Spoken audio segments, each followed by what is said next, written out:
On July 25, 1978, in Oldham, England, a baby girl named Louise was born. Unlike any baby before her, Louise was conceived in a Petri dish by a remarkable new procedure known as in-vitro fertilization, or IVF.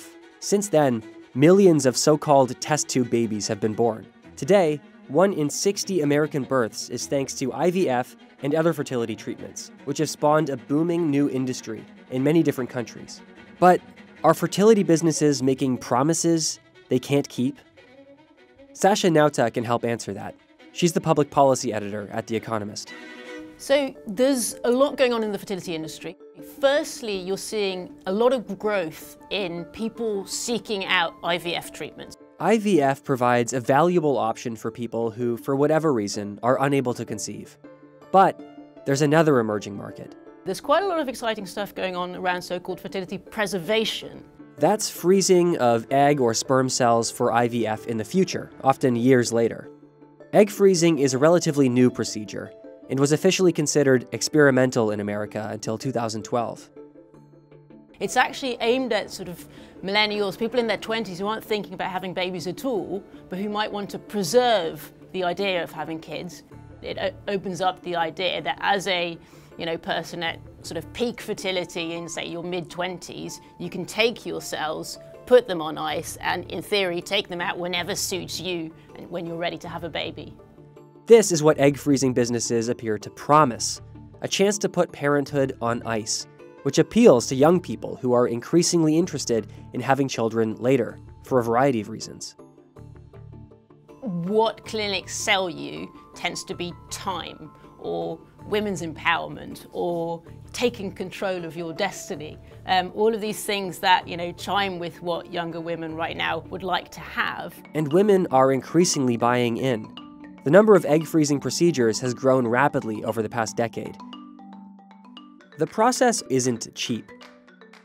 Egg freezing can cost $15,000 to $20,000 per cycle, which is a single batch of eggs.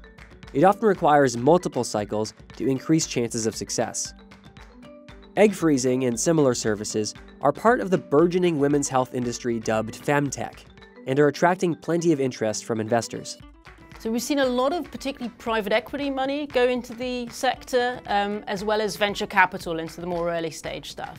Investment in fertility firms grew from less than $200 million in 2009 to $624 million in 2018. Investors are attracted to the growth prospects, high profit margins, and recession-proof demand. Investors, businesses, and prospective parents all stand to benefit. But the reliability of these services might be oversold. IVF has a success rate of about 25 to 30% per cycle. But that doesn't tell you much. It depends on who you are. It very much depends on how old you are. On freezing, I'm a bit more cautious. There, it's really early days. Birth rates from frozen eggs should be taken with a grain of salt. Most women who have had their eggs frozen have not yet retrieved them, so the sample sizes are small. It's just too soon to draw reliable conclusions. Still, clinics might misrepresent the data to encourage freezing. An egg freezing clinic might tell you our success rate is X, and you might think, oh, that sounds good. What they may not tell you is that that is based on donor eggs of 25-year-olds, whereas actually you're a 38-year-old, which is the average age of most people who go to egg clinics, and therefore your chances are much lower. So you are not that number that they're showing you. I think the most important caveat is that there is no such thing as a guarantee to have a baby. And one of my concerns in the industry right now is that the caution isn't being sold enough. It may well help you one day, but there's also a very good chance that it won't.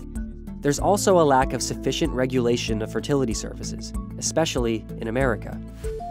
Freezing clinics in particular, a young new industry, I think there's a lot of problems there.